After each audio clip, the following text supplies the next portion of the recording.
What I want executive leaders in particular to hear from your research is that allowing toxic bosses to survive in their organization is not going to attract, and it's not going to retain, and it's not going to engage the type of employees they need to be innovative in order to drive financial performance. Like, to me, that equation, because I've read the research, I've contributed to some of the research, right? That shows that if you invest in healthy leadership and you develop your people and you invest in psychological safety and trust and teamwork, collaboration, connection, if you invest in all of those things, then you will get that innovation that drives financial performance.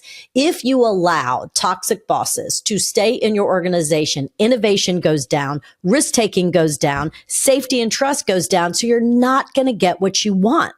So that's my real kind of call to action for any leader who's listening to this. It's not worth it. I don't care if these narcissistic, big ego leaders are hitting the bottom line and overachieving and reaching their goals. In the end, it's not worth it. Mm-hmm. Exactly. Because there's a lot of damage along the way. A lot of damage. And people come to know which organizations are toxic and which bosses are toxic.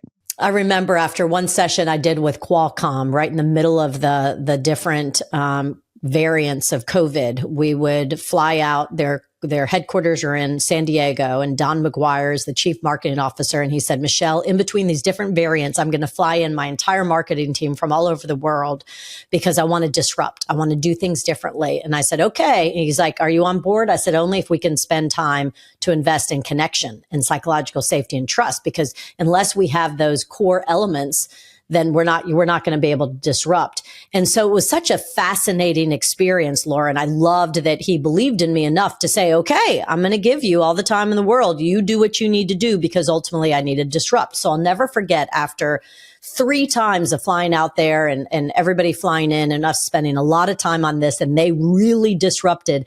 One of the leaders came up to me and he said, I used to work for Apple. He said, Qualcomm is such a better culture.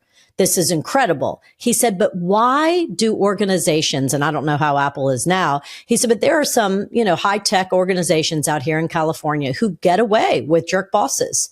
And he said, are you really telling me that companies like Apple and these big, profitable, high-tech companies are finally going to rid themselves of jerk bosses? And I said, they're going to have to, because the trends are going to show, again, you can't attract, retain, and keep your employees motivated and engage with jerk bosses. So I guess the key indicator, Dr. Laura, is looking at the turnover rate. If you think about it, that's one of the metrics, right? That's one of the lag metrics. So that is a metric that is too late once they've turned over, but it exits that super, super important metric. The other metric is, I say, climate data, and climate data different than annual engagement data. It's data that's targeted and very specific questions about how the leaders roll and how the different departments are rolling. And then you can get a sense, is there a toxic hotspot or a smoldering?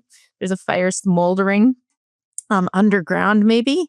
I love this. My brother has a cabin in Montana we went to growing up, and at one point there was a barbecue ember, and then it made an underground smoldering. All the roots underground were on fire, and it took a while to come up. And that's how I view the toxic hotspots. That you got to get a sense of them before they cause mass destruction. The only way you can do that is upward climate data, and then taking that stuff seriously, because I've done so much climate surveying and stuff where it's not taken seriously. It's kind of, okay, we have that. Oh, we're busy. We'll check off a couple of quick wins and then we'll just leave it. It's like they don't want to dig deep. And those decisions are tough. So identifying, addressing, and ultimately exiting a toxic boss is very difficult, especially if they're in the club and friends with the people that have to make that decision. That's what I see. Or if they're bringing in good profit.